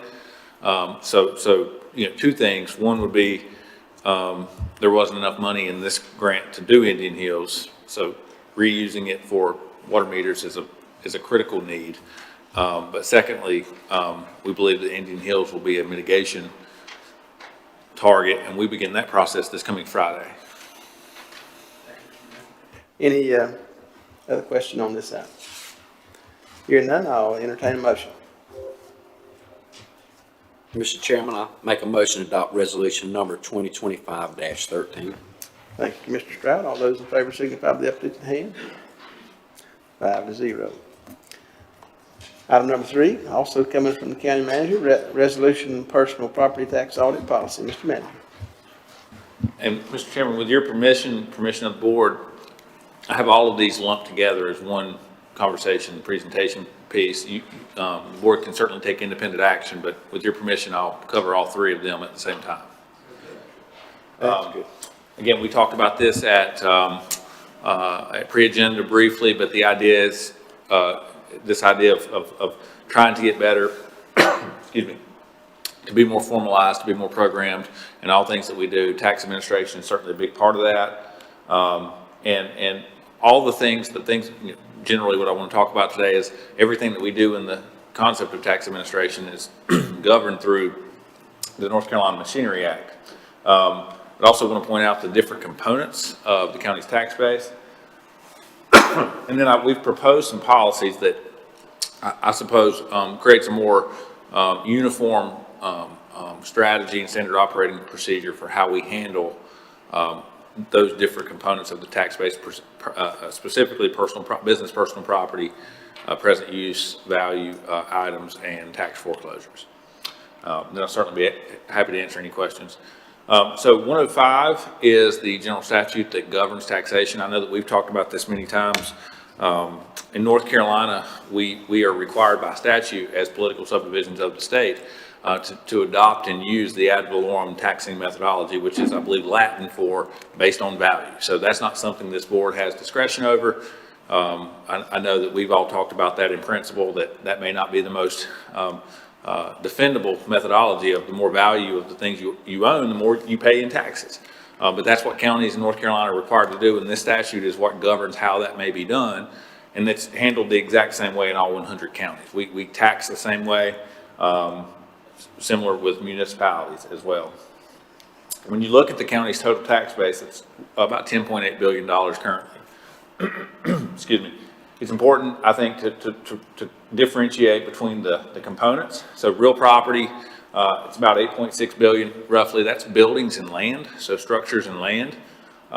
Personal property, if you think about the building, if you took it up and turned it upside down and shook it, anything that falls out generally would be personal property. So think about furniture and equipment. We also have state boards that get lumped into there, and those are kind of regulated industries, like a utility provider that has that's overseen at a state level by a commission. And then you have motor vehicles, that's about 10% of our total value. So I wanted to start with business personal property, again, about $1.2 billion in Burke County. And you know, I talked about machinery and equipment, the things that would be tangible assets that aren't land or aren't structure, pretty much everything else that falls into there. A big component is construction in progress. And I didn't point that out when we met last time, but it occurred to me that when, so we talked about one of our newest economic development successes, which is Unix, and their value heading into our 25-26 budget is about $3 million, even though certainly the asset that's constructed out there has a value far higher than that. But when real property is not fully complete, that CIP component goes into personal property, and I think that's important. So each year, businesses have the opportunity to list personal property. Unlike motor vehicle where there's a tag, unlike real property where there's a deed, or building permit that goes into the construction, we don't really have a way to monitor and collect that information. So it's up to the taxpayer to list that, and they list it at cost of acquisition or cost of obtaining, and then we apply depreciation schedules to that asset year over year based on approved depreciation schedules from the North Carolina Department of Revenue, and all of that is statutory. So the challenge is sometimes taxpayers, business owners, may not know how to properly list, or they may not know when it's time to list, and we end up with these inaccurate records. We also have situations where people have an asset that they're being taxed on that they've disposed of, and we have no way of knowing. So I always like to use the example of a grading company. They have really expensive assets, bulldozers and track hoes and those things that cost hundreds of thousands of dollars. They don't have a tag on them. They're not real property. And we only know about acquisition when that company lists them. But on the flip side, if they use it and dispose of it, we also don't know that. So if these listings aren't being updated regularly, I think it's challenging to have accurate taxation, which is our only goal. We want to make sure that we're following state law, following the Machinery Act, and that's what this policy of a more formalized review is hoping to accomplish. So the policy would require the tax administrator and the tax office to use a third-party review consultant to look at, and what we propose is all of the business personal property accounts that have a value of more than $50,000. And there's certainly a return on investment component of that because we have to pay a fixed fee of $625 per review to the inspection agency. Mr. Chairman, you asked last time how many that would be. We've proposed every 8 years. There's about 875 business personal property accounts that have a value of more than $50,000 per business personal property. So that means we would have to review about 109 annually. Now, for context, the average value of those 875 is $900,000.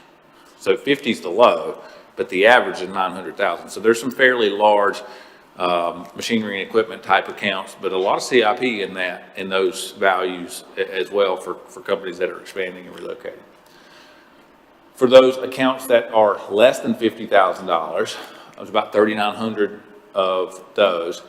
Average value much less, $9,700. We've proposed, and in your original policy, it was 5%, which I'm glad that you challenged the quantity of those annual reviews. We've changed that to 1% just to make that a more obtainable and achievable goal. That would put about another 40 reviews per year. We also had that if there's at the assessor's discretion, if there's something that the taxpayer is not being responsive or there's some type of outlier, there's always that ability to work with that taxpayer individually. But generally, again, just trying to remove, right now we have an agreement, we spend, we ask our folks to look at about between 15 and 20 a year. There's no methodology to who and how that is. There's no uniformity to it's every X amount of time or every X, a certain type of industry. It's highly discretionary, and it's usually based on there's been no listings or no change to your business personal property in a decade, so we want to take a look. And I just think that we can be a little bit more consistent with our application process by formalizing it in a policy. Would you like me to keep moving or talk? Okay. So the second policy for consideration is on present use value. Present use value, as we talked about, is really a tax deferment system. Again, this is all driven by state statute, and actually there's a component through NC State with a state cooperative extension that drafts a use of value, a schedule of values. So it's not even a what is the value per acre for a piece of property that's in forestry or in horticulture. That's not a value that's assigned locally. There's a I'll call it an encyclopedia, if you will, a schedule of values, statistical values that are approved at a state level by a separate governing commission that's then applied across the state by region. But generally, you have to have property that's in active production, minimum acreage, and meet the requirements here that are set out to meet that. Again, I mentioned horticulture, and you can see the requirements, agriculture, and forestry. Each of them have their own triggers that allows someone to be in active use. Important to say, when someone is in active present use and that property changes hands, or if there was a review and they weren't compliant, the previous 3-year taxes are then due immediately at full freight. So if I have a piece of property that's in active forestry and I sell it and the new owner does not reapply and is then approved, then there's 3 years of back taxes that are owed before that deed transition can happen. So what we've proposed, and this is largely in alignment with the statutory requirement, it could be the statute requires every 8 years. We don't have a high volume. We have large tracts, but we don't have a high volume of present use. So what we've proposed is every 4, and that aligns with your revaluation cycle. That's the only connection there. Statutorily, we have to do it every 8 years. Every property that's in one of those present use, we have to do it every 8 years. So that could be the direction of the board. We propose 4, just because again our goal is to be as accurate as we can, and that more closely aligns with revaluation. Questions on that? And this is certainly the more complicated one, but trying to standardize our process for review before something goes into foreclosure.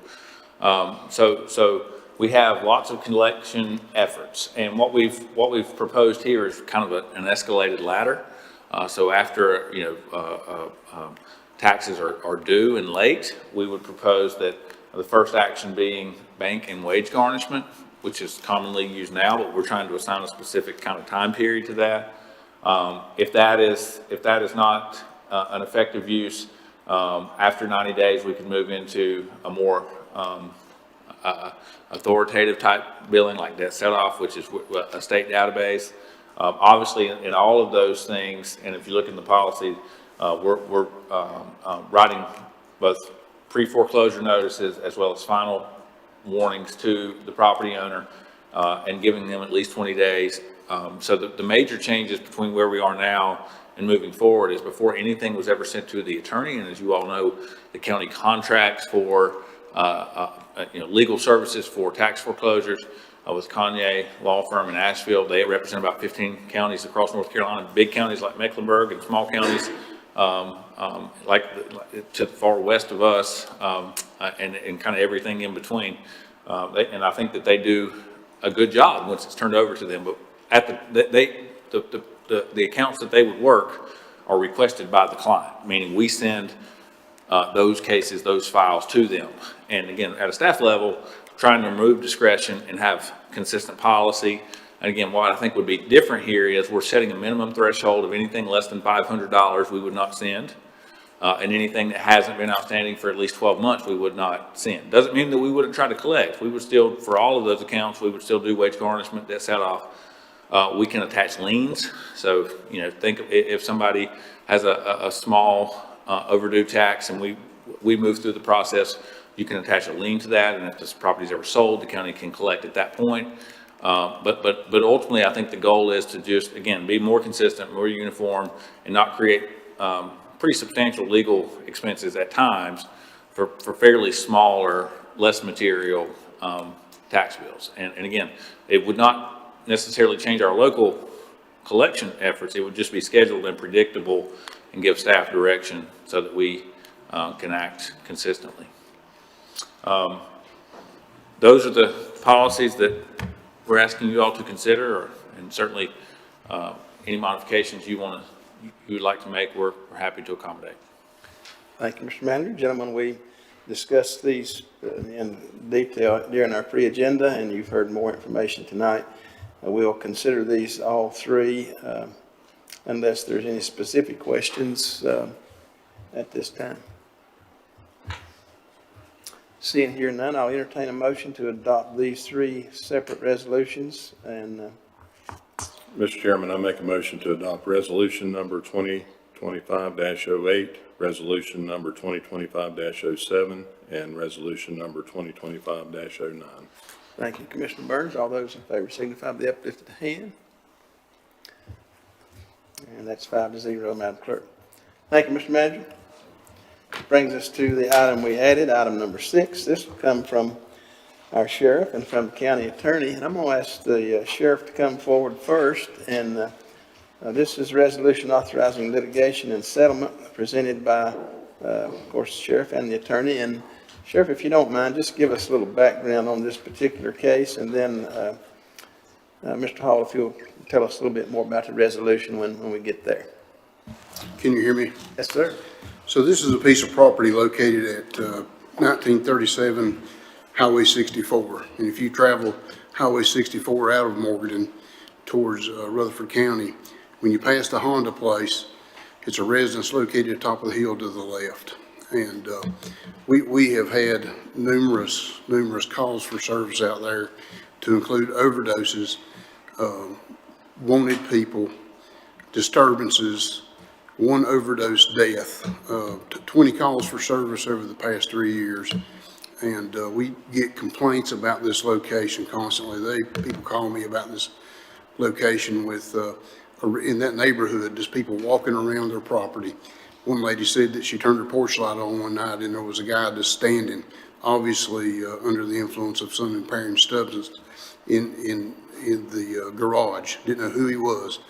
When he left walking, he went towards this particular location.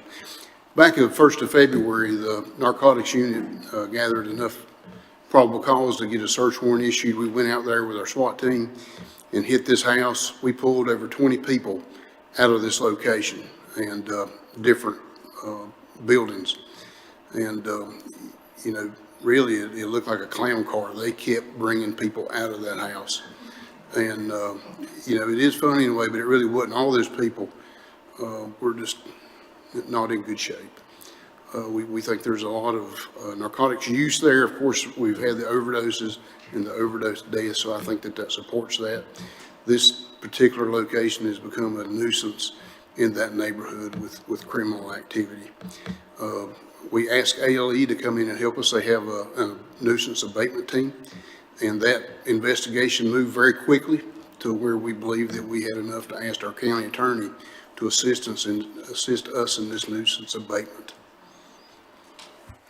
Okay, thank you, Sheriff. Gentlemen, any questions for the sheriff on the details of the location before Mr. Hall talks to us about the resolution? All right, Mr. Hall, if you'll tell us a little bit about this resolution and what to expect. Thank you, Mr. Chairman. So, members, the resolution just simply lets the county attorney, which is our firm, of course, file suit on behalf of the county in order to abate the nuisance. And you heard the reasons from the sheriff for why both Sheriff's Office and ALE want to abate that nuisance because of the numerous calls that they've had. ALE, I think along with Sheriff's Office, my office, have been in some contact with the property owner. And the hope is that this is going to be a suit that gets filed and the property owner agrees to the entry of an order that requires them to take certain remedial measures, requires them to get folks off the property and keep people off the property, allows the sheriff's office to essentially arrest anybody for trespassing who shows up out there.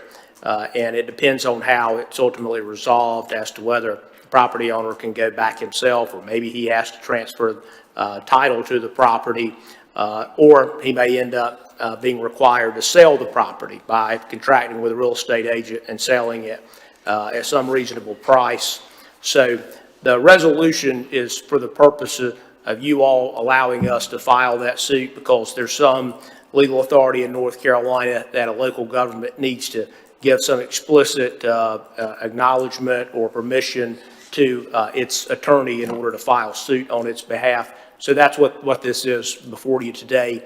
And because it would be litigation, glad to answer questions you may have. I would suggest some of the questions you may want to ask are probably better suited for closed session, simply because this will be litigation, just a question of whether we're going to have to actually litigate it or whether we're going to have to, whether we're going to be able to settle it fairly soon. But we've worked with ALE quite a bit on it as well. They tell me they'll even pay the filing fee at the courthouse, which I didn't know they did that. I didn't know that was a thing, so not sure it is, but we'll take it. But in any event, I'd ask you to approve the resolution. All right, thank you, Mr. Hall. Any questions from Mr. Hall on this item? One quick question. If this would go as far as seizure, would that fall into the fines and forfeitures clause for our school system, or where would the proceeds from that go? It's a lien on the property, so all the expenses the board may have will be a lien on the property. But now the property itself, if it's taken, reverts to the Board of Education. Okay. But if, again, without getting into too much, that I probably want to reserve for closed session, just because of purposes of, you never know what happens in a lawsuit, and I don't want to show off our cards, in open session. I doubt seriously the folks out at this property are watching the Board of Commissioners meeting tonight, but could be wrong. But just out of abundance of caution, to get more down in the weeds, my advice would be that we talk about that in closed session. Other questions? All right, gentlemen, seeing here none, I'll entertain a motion. Mr. Chairman, with enthusiasm, I make a motion, we adopt resolution number 2025-14. Thank you, Mr. Vice Chair. All those in favor signify by the uplifted hand. 5-0, Madam Clerk. All right. This brings us to item number 11. Elections Departmental Update presented by Kenny. Kenny, you have endured, and so finally, it is your turn. Thank you for being here. Good evening. I hope y'all doing good.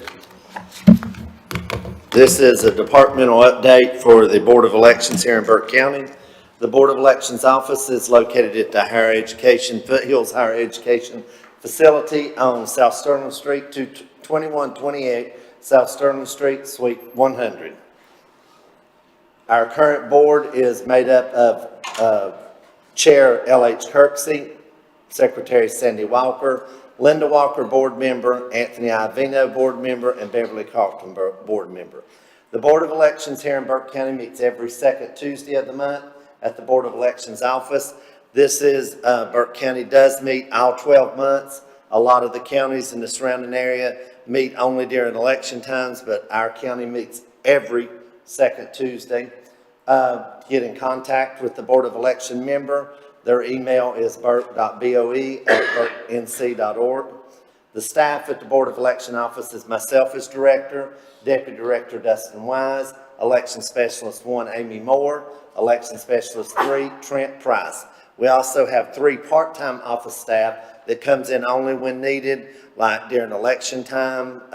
If we've got a conference out of town or something, or district meeting, someone will come in, stay in the office. We have about 3 people because sometimes one or the other one can't stay there. So also election workers. This past election season, we did 40 early poll workers for early voting. We had 161 election day poll workers, which included 41 first-time poll workers, and we also had 4 high school students this time. First time in maybe about 10 years that we've had high school students, which this is really a good look to, we've got a base to grow on for poll workers. We operate 5 early voting sites in most midterm elections and general election presidential years there at Glen Alpine Town Hall, Morganton Senior Center, the Board of Election Office on South Sterling, the Rutherford College Town Hall, and the Hildebrand Library/Senior Center. Election Day precincts, we have 31, reaching all the way from Jonas Ridge to Eckerd 5, which is Longview Rec Center, all the way down to Lower Fork, which is South Mountain Fire Department, out 64 to Pilot Mountain, the Rock Church, all the way up to Limble 1, which is Longtown Fire Department. We also, for the 2024 election season, for the presidential election, Burke County voted 46,000 voters out of, sorry.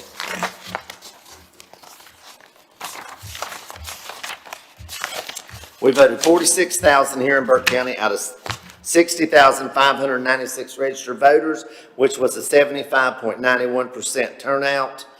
The state average was 5.7 million roughly out of 7.7 million, was 73.73% turnout. So Burke County averaged a little bit 2% better than statewide. Voter affiliation in Burke County right now is the top registered party is the Republican Party with 24,631. Unaffiliated is next with 22,376. The Democrat Party has 11,655. Libertarian is 343. No labels, 121. Green Party was 6. We the People Party was 7. And the Justice for All Party with 8. When we're having election cycles in Burke County, it's not just the election department that throws in and helps out. We also have the assistance of the general services of loading our equipment, delivering our equipment. This is from this past presidential election, the trailers that the county purchased about 2 or 3 years ago to help for a cost of delivering equipment. They come and load them up. Also, the IT department comes and sets up the computers and our laptops and printers at each polling precinct. For the first time in Burke County history, after the election cycle we just went through from the primary all the way to the election and all these people working and long hours, early voting was some days 13 hours and election days normally like somewhere around 14, 15 hours. We decided to do them a poll worker appreciation dinner. Approximately about 90 people of those showed up. This was no cost to the county. We asked for donations from local restaurants to sponsor food or stuff like that. We had tea donated, food. This was attended, like I said, by 90 people. Everybody was thrilled. They really enjoyed it, and they really felt appreciated from Burke County. Voter registration to register to vote in Burke County or anywhere in North Carolina, you can come by the board's office or you can log on to the computer to the DMV or the state board, the state board website or our local Burke County website. You can click on the link that'll take you there. Also, voter ID, November the 24th was the 4th, or 2024 was the 4th election with new voter ID rules in place. The Board of Election Office this past year registered IDs so far for 131 IDs was issued in 2024. A photo ID is required to vote in North Carolina now. If you do not have a license, you do not have identification like that, you have to already be registered, but you can come to our office and we can make you a card that is good for only voting purposes. There are 59,183 registered voters in Burke County as of February the 1st, 2025. In January of this year, we sent out a NCOA, which it was a confirmation mailing, not an NCOA. We did that today. Was sent out, which was 4,994 voter registration cards. And what we're doing is we're trying to find out if people have moved out of the county, if they're still here, have they changed their address. We've mailed something out to them in the past year or 2 years. They've not sent nothing back to us. So we're trying to locate them to find out so we can update our rolls. We also do weekly list maintenance that includes removal of ineligible voters due to death, felony convictions, the MVRA survey reports, duplicate registrations, and out-of-state cancellations to ensure that we have accurate voter records, voter rolls. Burke County Board staff will also attend the North Carolina Association of Directors of Election Conference in Durham next week. That's a conference that we go to once every 2 years. 2025 municipal candidate filing for this year will begin July the 7th at 8 a.m. to July the 18th till 12 p.m.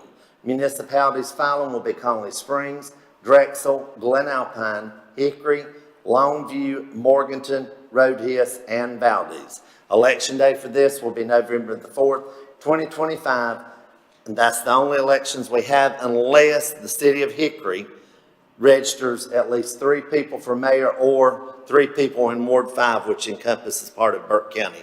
If that would happen, we'll have to have a primary in October. Looking ahead to 2026, candidate filing for the March 2026 primary is going to be December the 1st of this year through December the 19th. Primary election day will be March the 3rd of 2026. The general election day will be November the 3rd of 2026 next year. If we would happen to have a second primary, that will be held in May. This is our fiscal budget for 2024-2025, roughly around $564,000. When you break that down into citizens in this county, it's $6.39 per citizen or $9.54 per registered voter. Compare that with the local counties that surround us. The budget per registered voter ranges from $15.41 down to $7.78. $15.41 goes to McDowell County, and the lowest would be Rutherford County, which is $7.78 per registered voter. So Burke County at $9.54 is pretty much right close to the middle, a little bit lower than middle compared to our other counties. Anybody have any questions? All right, thank you, Kenny. We appreciate that report, and I know I can speak on behalf of the board that often we take for granted all that goes into our elections, but I think you made it pretty clear tonight what it takes to get all that done, and we certainly appreciate all the work that you guys do, and as you noted, all the volunteers and folks that help to come in just for the polling sites and precincts, and it's quite a orchestration. You do a great job at it, and we certainly appreciate it. Thank you. Any questions or comments for Kenny? All right, hearing none, motion to accept this report, please. Mr. Chairman, I make a motion to accept the report as presented. Thank you, Mr. Burns. All those in favor signify by the uplifted hand. 5-0. All right, this brings us to reports and comments tonight. I'll open the floor to receive reports and comments at this time, and I'll start way down there with Miss Margaret. No comments, thank you. All right, Mr. Attorney. Nothing for me. Thank you. Madam Clerk. Thank you, Mr. Chairman. I'm very pleased to report that Commissioner Barrier has completed his 2 clock hours of ethics training as required by NC General Statutes, and that I have been recertified as a North Carolina Master County Clerk for the next 3 years. All right. Thank you, Madam Clerk. Mr. Manager. Well, I can't top that one, but I'm pleased to report the posting for the opioid coordinator closed on Friday, so we had a really deep applicant pool. Excited to see that process moving forward. We met with Partners Behavioral Health this morning to talk the capital grant allocation that you all talked about at your opioid work session. Looks like it's going to be available on July 1st. The state. That's as quickly as they'll get it in partners' hands, but we have a timeline so we can go ahead and begin those planning processes. The industrial shell building RFQ for design and engineering also closed Friday, so we've had those proposals over the weekend and are eager to get back together as a selection committee early this week to start moving that forward. So a lot of really good positive things happening, and just proud to be a small part of it. Thank you, Mr. Manager. Commissioner Stroud. I just want to say how good you guys look in green. I didn't get nothing but the socks. So I love you guys. Thank you, sir. Commissioner Burns.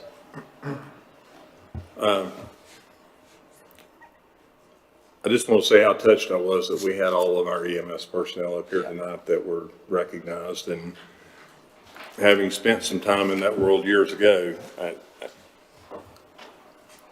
want to say a personal thank you to you guys, your staff, and particularly their families.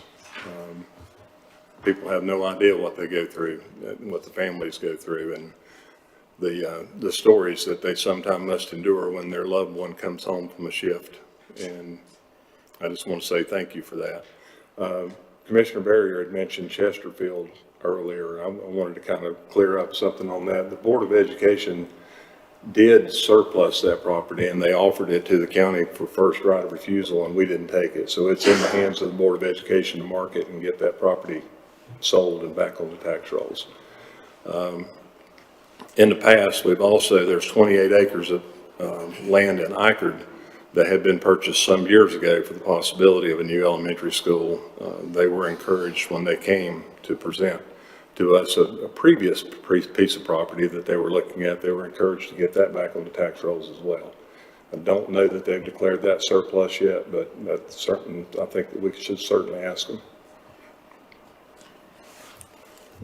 Right, thank you, Mr. Burns. Mr. Vice Chair. Mr. Chairman, I'd like to just say that a meeting like tonight makes me really proud when I leave here to see people like that come up here, the emergency personnel and the Boy Scouts and just the things that make America and this county great. And I'm very appreciative of all you do. And happy St. Patrick's Day for all you Irishmen out there. All right, thank you, Mr. Vice Chair. Commissioner Barrier. Yeah, I'll reiterate, Commissioner Burns, for our EMS folks and police, fire department, what an amazing job and great group of people we have, and we're just so appreciative of that. And I'm grateful to be on this board with such a diverse group of thinkers, and I know ultimately we want our county to be the best that it can be, and I appreciate all the citizen input. So if you're out there on YouTube land or Facebook, I appreciate all those comments. Keep them coming so we can all be better together. Thank you. Thank you, Mr. Barrier. Let me make just a few reminders tonight. I don't have any other items to bring before you. April the 7th, Board of Commissioners pre-agenda meeting at 3 p.m. April 18th, county offices will be closed in observance of Good Friday, and the convenience sites and landfill will operate on normal hours. April 21st, Board of Commissioners regular meeting at 6 p.m. And let me encourage again groups who might be interested in leading the Pledge of Allegiance here at our meeting. We were very glad to have the Scouts with us tonight, and we'd love to have others coming forward to help lead in our pledge and open our meetings each month. And that'll bring us to vacancy announcements. Madam Clerk. Thank you, Mr. Chairman, members of the board, ladies and gentlemen of the audience. We have the following opportunities for citizens to be engaged in county boards and committees: the Adult Care and Nursing Home Community Advisory Committee, Burke County Public Health Advisory Board, Hickory Regional Planning Commission, Drexel Planning Board ETJ Alternate, Burke County Planning Board, Partners Health Management's Human Rights Committee, and the Volunteer Agriculture Board. Thank you, Madam Clerk. And as you can see, there are lots of possibilities for folks to help on a number of committees and boards. So if you are able to do that and would be interested, please contact our clerk and she can help you get in touch with us for that. This brings us to item 13, closed session. We do have need for a closed session tonight. And so at this time, I'll entertain a motion to go into closed session to discuss threatened or pending litigation, to preserve the attorney-client privilege, to discuss economic development matters, to discuss contractual matters, land acquisition, and to discuss personnel matters as authorized by NCGS 143.318.11A3, 4, 5, and 6. Could I have a motion? So moved. All those in favor signify by uplifting the hand. That is all of us. Gentlemen, I'm going to give you 5 minutes, then we're going to begin closed session.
Ladies and gentlemen, I'll announce that we had a proper motion in closed session to come out of closed session, and that no action was taken in closed session.